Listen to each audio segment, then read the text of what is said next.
Gentlemen, a quick reminder, there are no electronic devices to be used during this hearing. That applies to the auxiliary courtroom in Division 17 as well. The only cameras that are allowed to be operated are right there. No cell phones, laptops, don't even look at your iPhone if you have one. If you do, one of these deputies sees that, they will take you out of the courtroom. You will not be allowed back in for the duration of the proceedings. Thank you.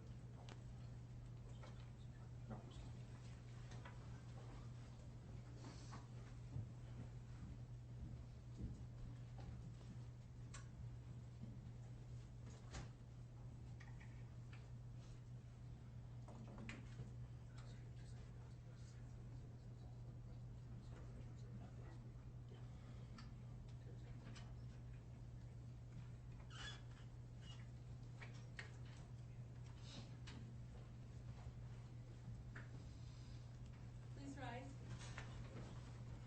Court is in session. The Honorable Marcelo Cobb Count presiding. Good morning. You're welcome to be seated.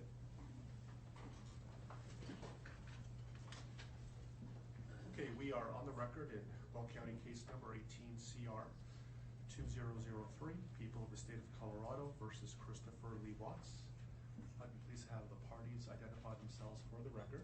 Your Honor, Michael Rourke, Steve Wren, and Patrick Roche, appearing on behalf of the people. Also seated with us at council table is Detective Dave Baumel from the Frederick Police Department. Thank you. Your Honor, John Walsh and Catherine Harold on behalf of Mr. Watts. Thank you. Mr. Rourke, did you want to make a record regarding compliance with the Victims' Rights Act? Your Honor, I will. Your Honor, present in the courtroom are Frank Rusick, Sandy Rusick, and Frank Rusick Jr. They are Shanann's mom, dad, and brother. They have been fully advised of the nature of the proceedings today. Also, based upon the order that the court entered last week, I can tell the court that Mr. and Cindy Watts are present in the courtroom as well. They've also had opportunity to meet with representatives from my office over the weekend to discuss the nature of the hearing today. I believe that we are fully in compliance with the Victims' Rights Act. Thank you. So what I would like to do is explain the procedures that we're going to use regarding the sentencing hearing. Let me first say that I realize that the sentencing hearing is emotional for many of us. And I expect that your behavior in the courtroom, both in this courtroom and the overflow courtroom, is appropriate. If the court determines that your demeanor and behavior while in the courtroom during the hearing is not appropriate, I have advised the deputies that I will be asking you to be escorted out of the courtroom. So please be mindful of your demeanor during the sentencing hearing. Also, as a reminder, all electronic devices must be turned off. The only electronic devices that I have authorized to be used are those through the expanded media coverage order.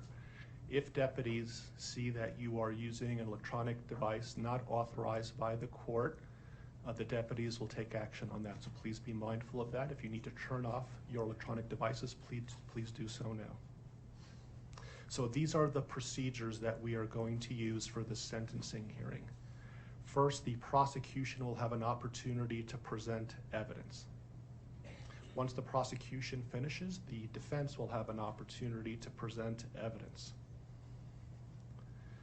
Then, if there are any victims under the Victims' Rights Act, including Cindy and Ronnie Watts, that have not been called by the prosecution or the defense, or any other defined victims under the Victims' Rights Act, they will have an opportunity to make a statement to the court as it relates to their rights under the Victims' Rights Act. Thereafter, the prosecution will have an opportunity to argue. The defense will have an opportunity to make an argument. If Mr. Watts chooses to, he will have an opportunity to make a statement, and then the court will impose a sentence in this case. Does everybody understand? Okay. And so, Mr. Rourke, are you going to be speaking on behalf of the prosecution? Yes, Your Honor, I am. And you are welcome to present evidence. Thank you. Your Honor, if I may approach, I want to tender to the court what have been marked as sentencing exhibits 1 through 21 inclusive. I have provided copies of these to defense counsel. Thank you.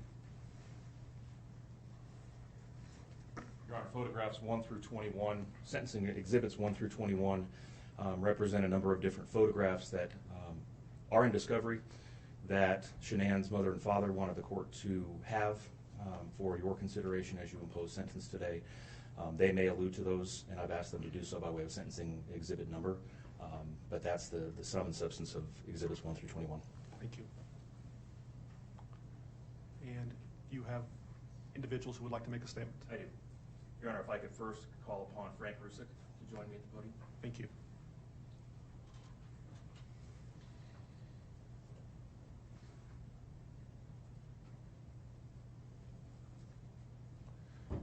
Good morning, Mr. Rusick. Good morning.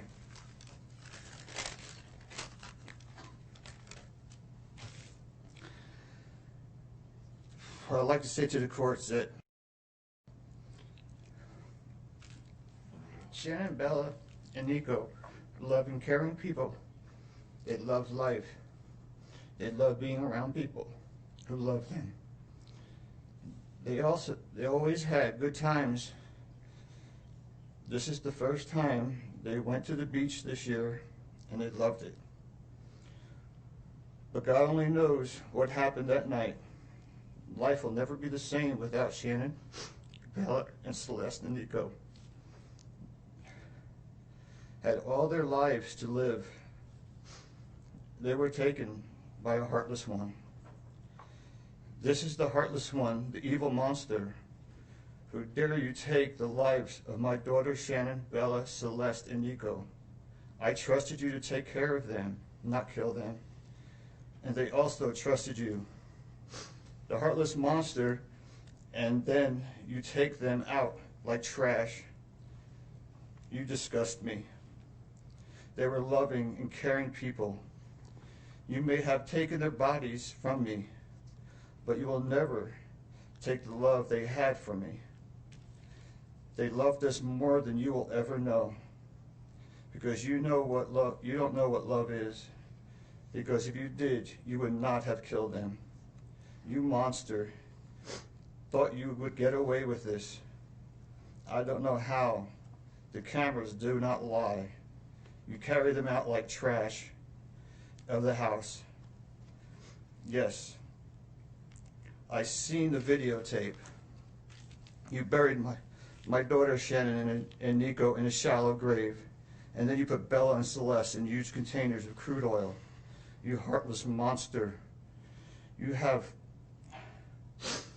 to live with this vision every day of your life, and I hope you see that every time you close your eyes at night. Oh, I forgot. You have no heart or feelings or love. Let me tell you something. I will think of them every day of my life, and I love them every day of my life. Prison is too good for you. This is hard to say, but may God have mercy on your soul. I hope you enjoy your new life. It's nothing like the one you had out here. May the courts have no mercy on you. It's hard every day. It hurts in so many ways. I have heard people say that you're not a monster. No, you are not. You're an evil monster. Thank you. Love you, Shannon, Bella, and Nico. Love you, Pop and Dad. And one other thing. And Shannon says she is super excited for justice today. Thank you, Your Honor. Thank you, sir.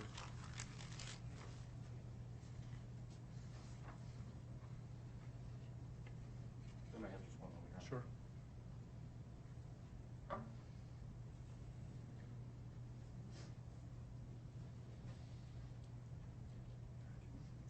Tissue box from Township. Your Honor, Frankie Rusick Jr., he has asked me to read his statement for him, but he would like to stand with me if that's okay. Of course. Sir, if I could just have you state your name for the record. Frankie Rusick Jr. Thank you for being here. Your Honor, the past 3 months I barely slept because I've been going through a lot of different emotions because I did not see this coming. You went from being my brother, my sister's protector, one of the most loved people in my family, to someone I will spend the rest of my life trying to understand. What gave you the right to put your hands on a woman, let alone my best friend, my beloved sister, your daughters, and your son? Why weren't they enough for you?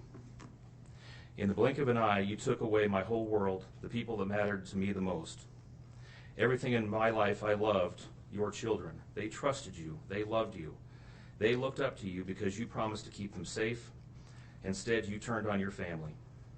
My blood is boiling as I write these last words because they are the last you will ever hear from me. I can't even think of the right words to describe the betrayal and the hate I feel. And to be honest, you aren't even worth the time and effort it takes to put my pen to this paper. There isn't a day that goes by that I don't cry for my family. They were my whole world. All I do is ask myself why. Why would you do this? You don't deserve to be called a man. What kind of person slaughters the people that love them the most? Did you really think you would get away with this? Did you really think that this was your best option, to throw away your family like they were garbage? They deserve better, and you know it. I hope you spend the rest of your life staring at the ceiling every night, being haunted by what you've done. None of us deserved this. Hearing my mother and father cry themselves to sleep in this hotel room causes me anguish that is beyond words. I can't describe how this feels, how badly my heart is breaking for my poor parents. We trusted you. You have taken away my family from this earth, but you can never take them from my heart. You took away my privilege of being an uncle to the most precious little girls I've ever known. I will never hear the words Uncle Frankie again, but you will never be called Dad again either. You'll never be able to put your hands on another woman, let alone my best friend, my beloved sister, and your son. I just can't comprehend how they weren't enough for you. Shanann, Bella, and Cece loved you more than anyone. You were their hero. How could you destroy the people who loved them the most? I pray that you never have a moment's peace or a good night's rest in the cage you'll spend every day of your life in. A cage you are privileged to live in because my family isn't evil like you. We begged the district attorney to spare your life because despite everything, we believe that no one has the right to take the life of another, even someone like you. I feel sorry for your family. I know the pain that they must feel knowing that they can't hug you, because that's how my mother, father, and I feel every time we cry for our family. Nothing hurts more than watching or hearing my family weep for their loved ones. I just wish that I could tell that you would tell the truth, but I know that that is asking for more than you are capable of. I stayed up all night writing this statement.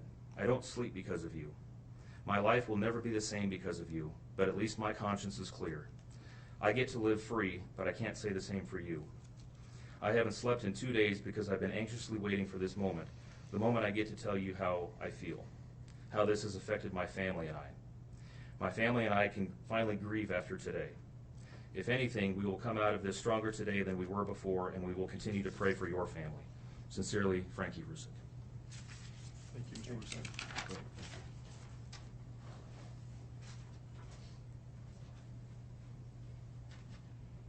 Your Honor, Sandy Rusick would like to address the court.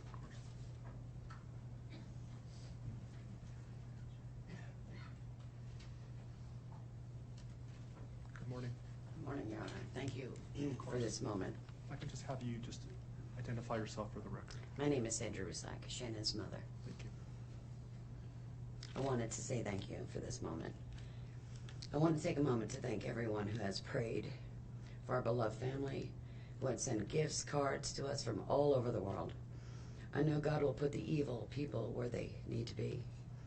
I also want to take the time to thank the town of Frederick, Greeley, FBI, the DA's office, the CBI, for exceptional work. We thank Nicole Atkinson, Shannon's neighbor, Nathan, and his family. To me, they're our heroes. They really are. God bless. God makes no mistakes on who he puts in your life. Marriage is about love, trust, and friendship and unity. We marry for sickness and health, to death do us part. Our daughter Shannon loved you with all of her heart. Your children loved you to the moon and back. Shannon's family was her world. Shannon put a crown on your head. But unfortunately, the day that you took their life, God removed that crown. We loved you like a son. We trusted you. Your faithful wife trusted you.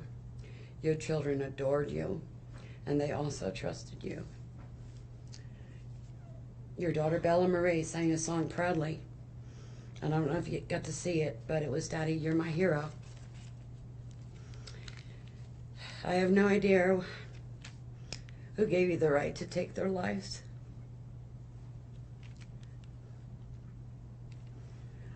But I know God and his mighty angels were there at that moment to bring them home to paradise. God gives us free will. So not only did you take the family of four, your family of four, you took your own life. I want the world to know that our daughter and her children were so loved by us. There will always be protected by God and his mighty angels. I didn't want death for you because that's not my right. Your life is between you and God now, and I pray that he has mercy for you. From Shannon's mother, Bella Marie, Celeste Catherine, and Nico Lee's, Nana. Thank you, Your Honor.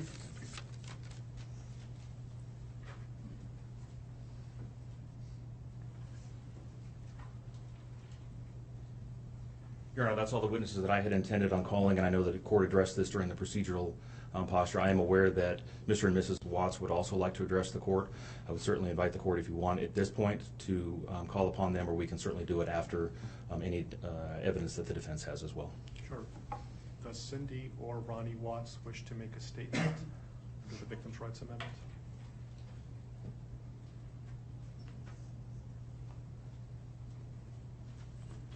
Good morning, are you Ms. Powers? Good morning, Your Honor. And if I can have you folks introduce yourself for the record. I'm Cindy Watts. Ron Watts. Thank you. And I have authorized you to make a statement to the court as paternal grandparents of the children. And if you choose not to make a statement, but your designee, Ms. Powers, chooses to, she can do so as well. How would you like to proceed Can today? I read that? I want you to start, but I would like to read Who's that. going to be speaking today? Your Honor, initially, they've asked me, and they're hoping that they have the strength to speak, but if they do not, they've written out their statements and asked me to finish for them. So That would be fine. Who would like to go first? if I could start, Your Honor. On behalf of the Watts, Your Honor, and to the community, we thank you for the opportunity and the recognition under the Victim Bill of Rights. We come today as the grandparents and the parent of the daughter and children whose life was taken in this case. We are not here to ask for leniency.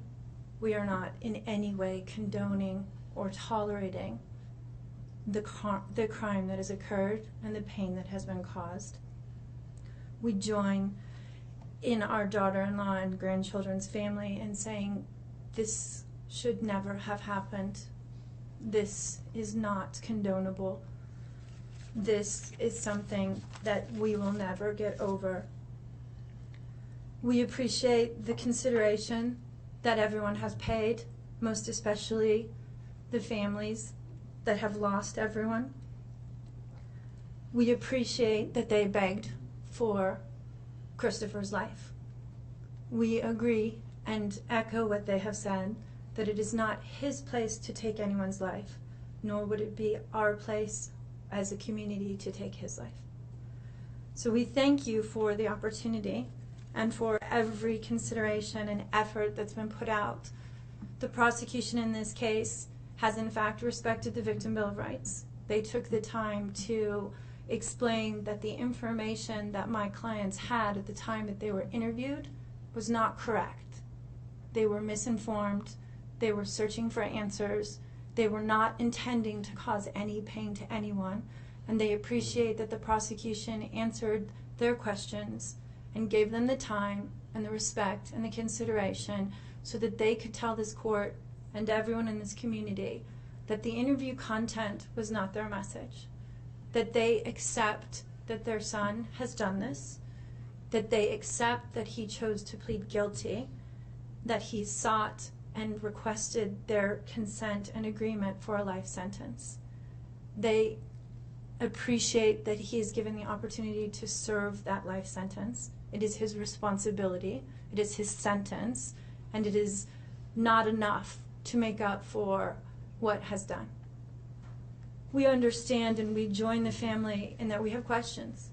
We don't know how such a thing could possibly happen, or that a man that was responsible for raising his children and protecting his wife would take the steps that he did, and that he would disregard their bodies and the love that he had for them and they had for him and everyone else, and take the gestures and put this community through the investigation and the discovery and the responsibility of bringing justice.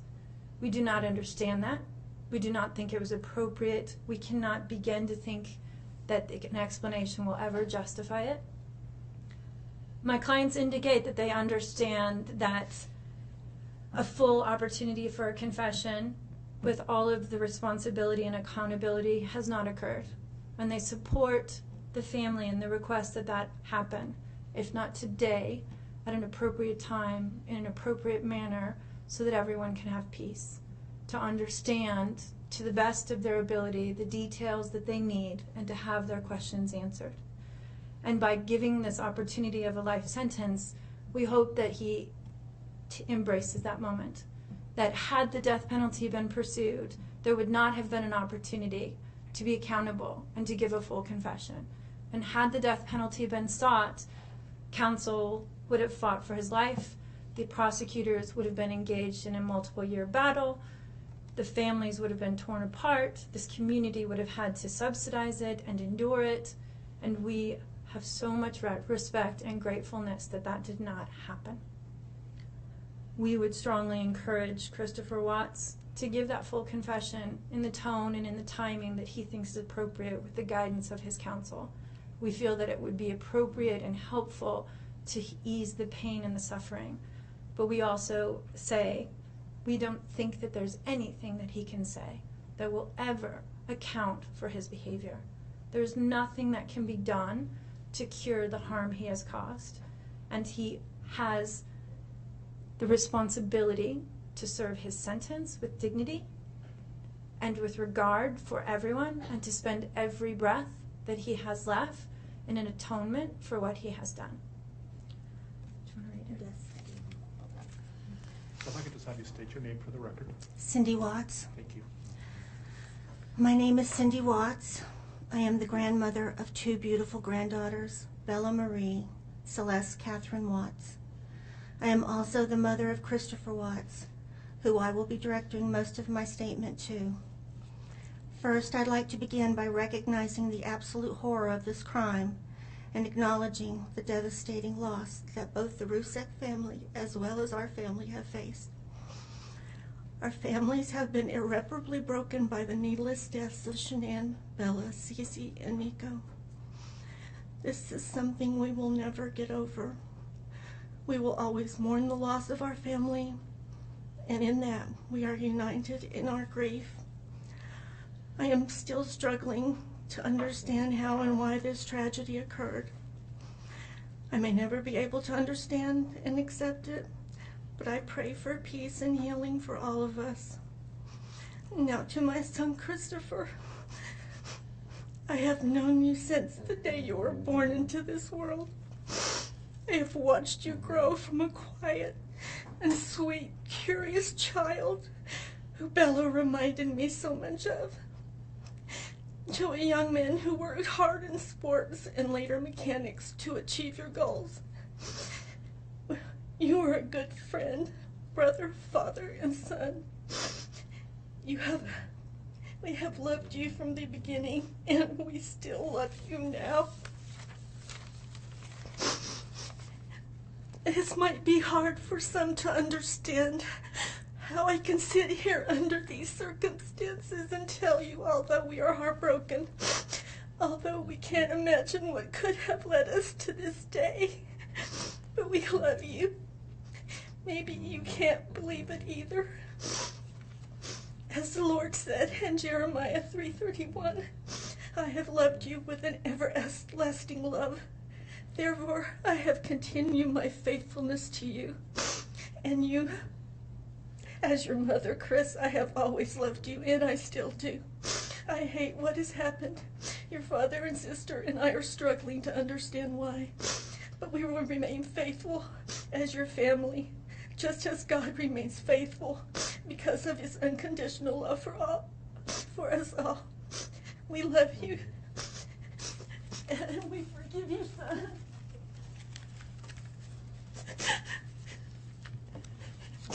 Thank you. Judge, if I could read Mr. Watts' statement. Yes. My name is Ronnie Watts. and I am the grandfather of Bella, Celeste, Nico Watts, and I am the father of Shannon. I am the father of Christopher Watts as well.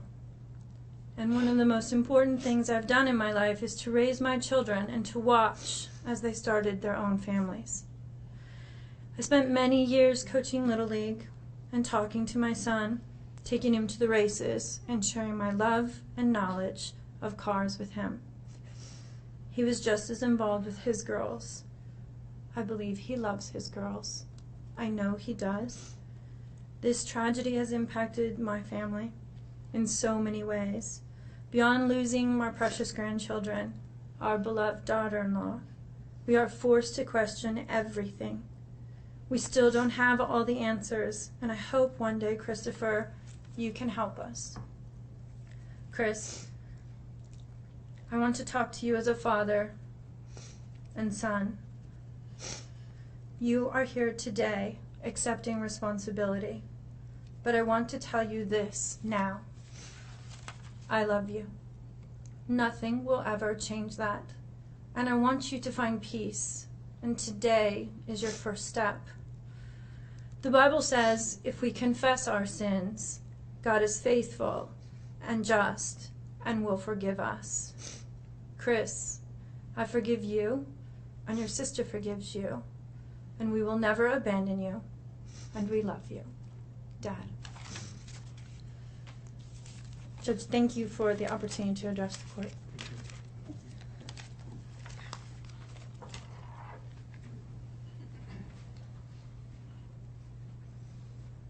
Are there any other statutory victims under the Victims' Rights Act that would like to make a statement today? Your Honor, I am not aware of any. For the record, nobody is raising their hand. Mr. Walsh, would you like to present any evidence? We have no evidence, Your Honor. Thank you. Mr. Walker, is there any statements you would like to make on behalf of the prosecution? Yes, please.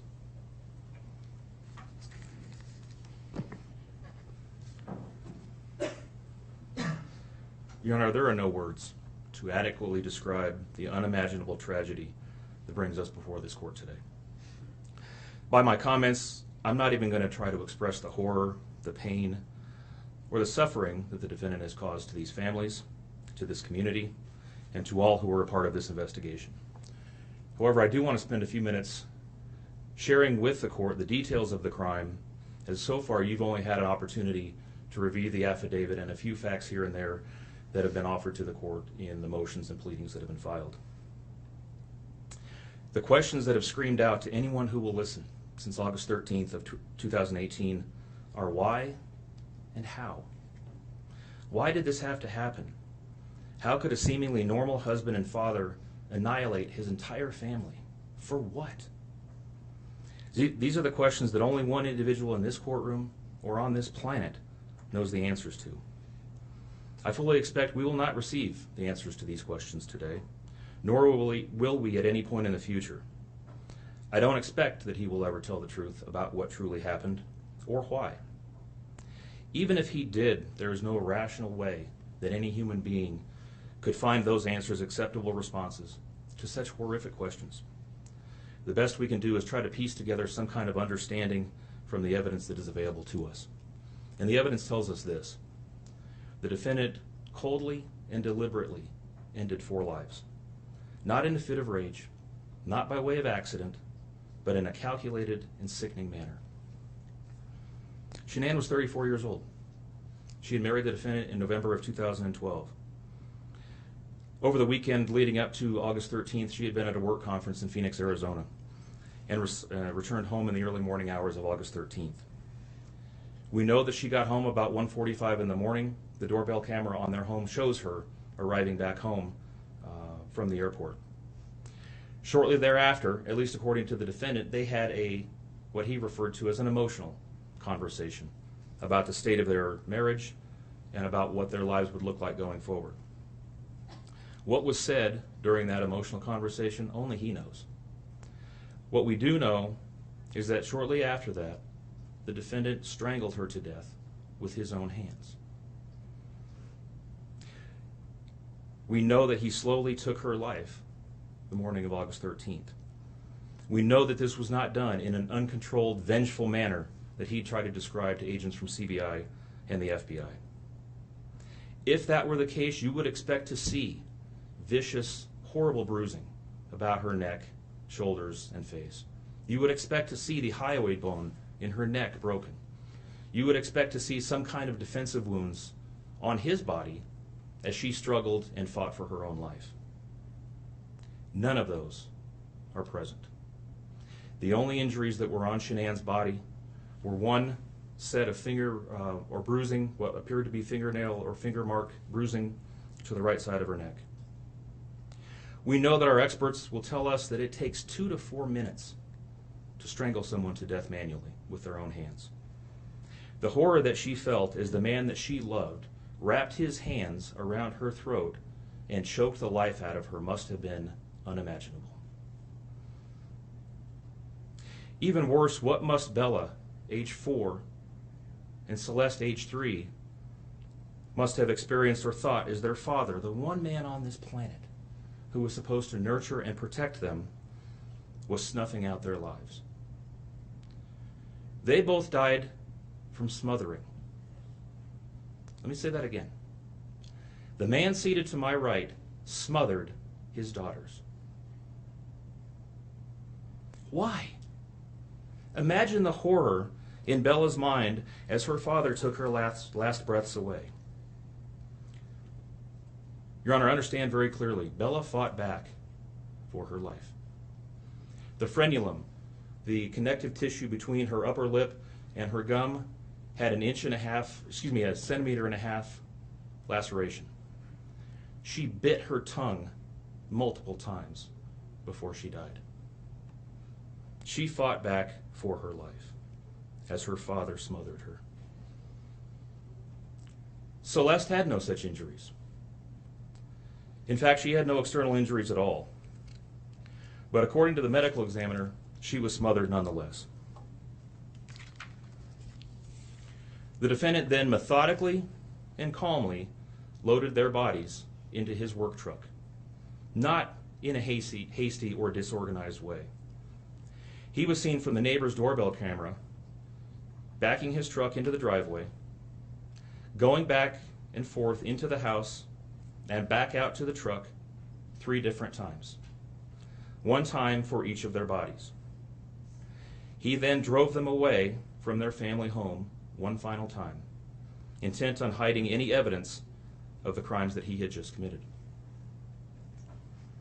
In 1 final sign of callousness for his wife, his daughters, and their unborn son, and their remains, he drove them to a location that he thought no one would ever find them, to one of the oil tank batteries with which he was so familiar.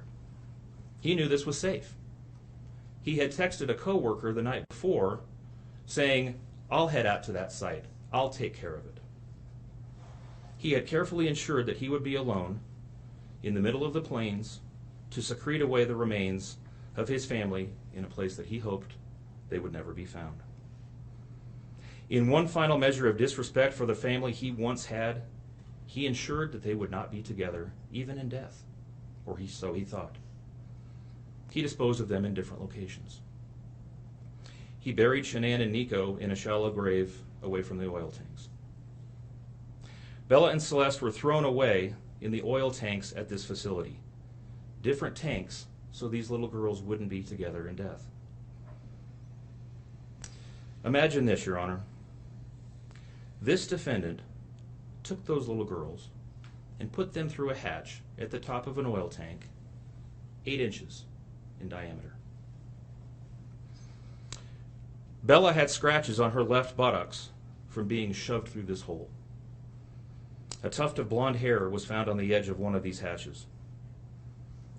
The defendant told investigators that Bella's tank seemed emptier than CC's because of the sound that the splashes made. These were his daughters. Significantly, when his coworkers arrived at the tank battery later that morning, to a person, they all described him as acting completely normally. It was a normal workday, even while his daughters sank in the oil and water not far away from him.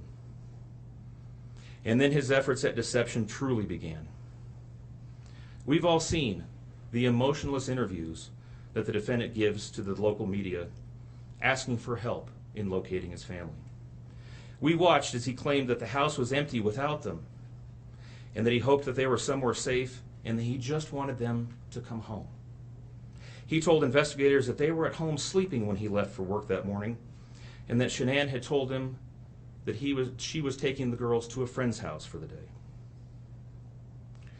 What is striking about this case, Your Honor, beyond the horrors that I've already described to you, is the number of collateral victims that he created by his actions. While he stood in front of TV cameras asking for the safe return of his family, scores of law enforcement officers, neighbors, friends, and family scoured the area, fretted for their safe return. They texted him begging for any information and sending him their best wishes, all the while he hid what he had done. The list of indirect victims does not end there. Think of the firefighters and the Colorado State Patrol hazmat experts who had to don protective suits and who were called upon to pull Bella and Celeste out of those oil tanks. Or the coroner employees who had to conduct these autopsies. Or the victim assistants who frantically attempted to ease the suffering of those affected. All of this, Your Honor, for what? Why? Why did this have to happen? His motive was simple, Your Honor. He had a desire for a fresh start, to begin a relationship with a new love that overpowered all decency and feelings for his wife, his daughters, and unborn son. While Shanann texted the defendant over and over again in the days and weeks leading up to her death, attempting to save her marriage, the defendant secreted pictures of his girlfriend into his phone and texted her at all hours of the night. While Shanann sent the defendant self-help and relationship counseling books, one of which, ironically enough, was thrown in the garbage. He was searching the internet for secluded vacation spots to take his new love in researching jewelry. And while Shanann took the girls to visit family in North Carolina, the defendant went to car museums and the sand dunes with his new girlfriend. The stark contrast between the subjects of their internet and text content is absolutely stunning. Even the morning after he killed them and disposed of their bodies, he made several phone calls. One was to the school where the girls were supposed to start, telling the school that the girls would not be coming to school anymore, that they were being unenrolled, presumably to give him some more time before law enforcement notification about them going missing. He contacted a realtor to start discussing the selling of his house, and he texted with his girlfriend about their future. None of this answers the questions of why, however. If he was this happy and wanted a new start, get a divorce. You don't annihilate your family and throw them away like garbage. Why did Nico, Celeste, Bella, and Shanann have to lose their lives in order for him to get what he wanted? Your Honor, justice demands the maximum sentence under the agreement reached by the parties. As you will recall, the agreement calls for life sentences as to Shanann, Bella, and Celeste, and all of those to run consecutively to one another. It also calls for the count of unlawful termination of a pregnancy as to Nico to run consecutively to counts 1, 2, and 3. I would suggest that the extreme aggravation present in the defendant's conduct and in the efforts that I have described mandate that the sentences for counts 7, 8, and 9, the tampering with a deceased human body, each be the maximum of 12 years, and that those sentences run consecutively to one another. It is very clear that each of these acts, that these were not the subject of one act, but each oil tank that he walked up with his daughter's bodies and the hole that he dug for his wife and unborn son mandate a mandatory consecutive sentence. It's been alluded to this morning, but the defendant was certainly eligible for the death penalty in this case under the existing law in the state of Colorado. As you heard, Shanann's family strongly opposed my office seeking the death penalty and being bound to the criminal justice system for the next several decades. That's in large part, as you've heard, why we have reached the agreement that we have. 4 lives were lost at the hands of the defendant on August 13th, for reasons that we will never fully understand, nor will we know. In the end, the Rusick family was much more merciful towards him than he was towards his wife, his daughters, and his unborn son. Prison for the remainder of his life is exactly where he belongs for murdering his entire family. Thank you. Are you seeking 91 days to file a request for restitution? I am, Your Honor, please. I'll grant that request. Mr. Walls, will you be speaking on behalf of your client? Your Honor, Ms. Harold. Thank you. Good morning, Ms. Harold. Good morning, Your Honor. Mr. Watts has asked us to share this morning that he is devastated by all of this.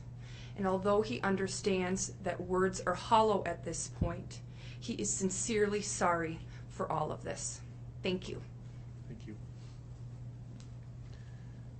Mr. Watts, as I indicated when we began, you have the right to make a statement if you choose to. Would you like to make a statement? No, sir. Thank you. So the court has considered the arguments made by the attorneys. The court has considered the statements made by the victims in this case. The court's going to find that the plea agreement is fair and reasonable under the circumstances. I want to acknowledge the Rusick family as well as the Watts family that showing mercy on Mr. Watts is understood, and I respect that decision to request that the district attorney not seek the death penalty in this case. And so the court is going to accept this plea bargain under the circumstances. Words that come to mind when I hear the evidence in this case are a senseless crime and the viciousness of the crime. And equally aggravating in this court's determination is the despicable act of disposing of the bodies in the manner in which they were done in this case. I've been a judicial officer now for starting my 17th year, and I could objectively say that this is perhaps the most inhumane and vicious crime that I have handled out of the thousands of cases that I have seen. And nothing less than a maximum sentence would be appropriate, and anything less than the maximum sentence would depreciate the seriousness of this offense. So the court is going to sentence Mr. Watts as follows. With regard to count number 1, murder in the first degree as it relates to Shanann Watts, the court is going to sentence you, sir, to a life sentence in the Colorado Department of Corrections, followed with no possibility of parole. And that is going to run consecutively to all but counts 3 and 4. With regard to count 2, as it relates to murder in the first degree with Bella, the court is going to sentence you to life in the Colorado Department of Corrections with no possibility of parole. With regard to count number 3, the court is going to sentence you as it relates to Celeste to life in the Colorado Department of Corrections with no possibility of parole. With regard to counts 4 and 5 relating to Bella and Celeste as a different theory of first-degree murder, the court is going to sentence you to life in the Colorado Department of Corrections, and legally those sentences must run concurrently as a different theory of first-degree murder. Recognizing the unlawful termination of pregnancy for the unborn child that has been named Nico, the court absolutely believes that the maximum sentence of 48 years would be appropriate to run consecutive to the other charges, with an additional mandatory parole period of 3 years as set forth by statute. With regard to count number 7, as it relates to tampering with a deceased body, as well as counts 8 and 9, each a Class 3 felony, the court is going to impose a maximum sentence of 12 years each for those counts to run consecutively to the other counts. The court is going to order that the statutory fees be paid and court costs. The court's going to grant the prosecution 91 days to file a notice of restitution, and that will be the sentence of the court. We will shortly be in recess. I would respectfully ask the parties that you remain in your seat. There is a plan by the deputies on allowing people to exit the courtroom, so please remain seated until you are authorized to leave the courtroom based on the direction of the deputies. Deputies, I would respectfully ask that you take this defendant into custody and have him serve the rest of his life in the Department of Corrections. We are in recess.